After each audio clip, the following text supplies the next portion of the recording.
atao firy ny mofonao madame? Ataovy mena kely ray.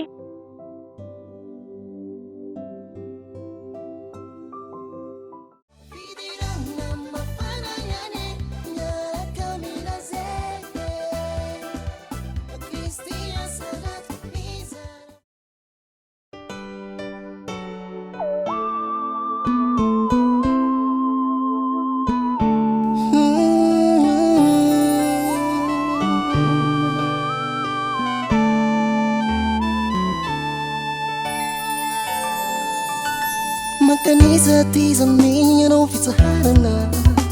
Kristiana anao tororyando ivavaka Tsakanavaka fiangonana ko matoky an Jesosy Andao ifanovona ialao ny asalo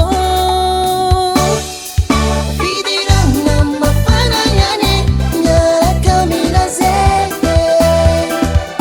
Kristia sadat mizara fitahina Soavana viampeke Jesus não o pages Fidirana mafana iany miaraka milazeke Kristia sadat mizara fitahina Soavana viampeke Jesus não o pages